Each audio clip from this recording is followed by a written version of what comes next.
Nobody out, 7th inning. 1st and 3rd on the ground. Turner goes to 2nd. Get the out there. Throw to 1st in time. Well, normally you're running from 3rd to avoid the double play, but the Phillies with their infield in still get a 6-4-3 double play. Turner with the look and the turn, and Rivera didn't have enough speed to beat it out. Just don't see that. Oh, that was pretty. Look at Bo trying to turn double play out here. Man, it's all up the middle, right, Bo? Yes, sir. Build a team. Catcher. Yep. Offense win games, defense win championships. Oh, see, there you go. All right, so we're going to start right here because the Phillies have maybe the best double play combination going in the playoffs right now. Let's take a look at Mr. Stott and Mr. Pickett himself, Mr. $300 million man over there, Trey Turner. All right, let's take a look at these guys because I want to take you back before. This caught my eye. Game 1 against the Braves. Watch this pivot. Stott can get rid of the ball with anybody. Woo! Look at the arm strength. That is arm a strength and the angle. Cannon. All right, look at how he gets himself protected and gets rid of the ball. And all of a sudden, that changed the whole thing for me.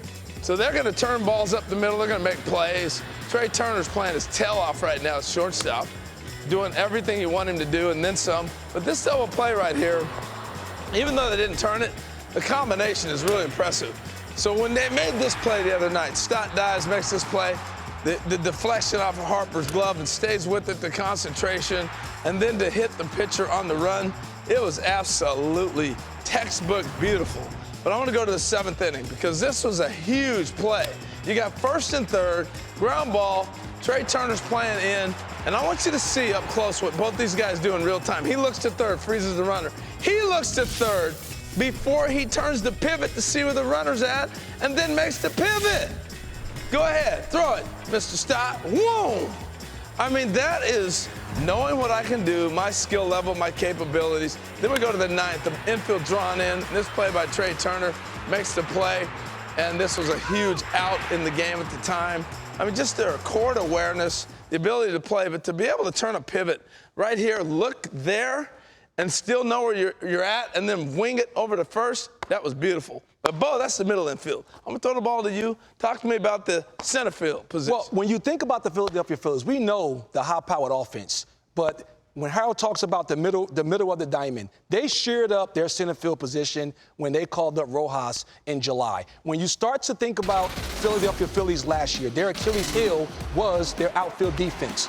Well, this young man secured that outfield defense. And when you start to think about the ballpark in Philadelphia, you have that little tricky area right there in left center field. I've seen balls hit off that wall there and turn into inside the park home runs. But when you think about Rojas, it's his ability not only to go back on the ball, but his ability to come in on the ball. That's why he's able to play hitters on the other side of second base. And when you talk about the other side of second base, he's playing Corbin Carroll here, overshaded to left field, but look at that first step quickness and the ability to close on the baseball. He makes it look so easy.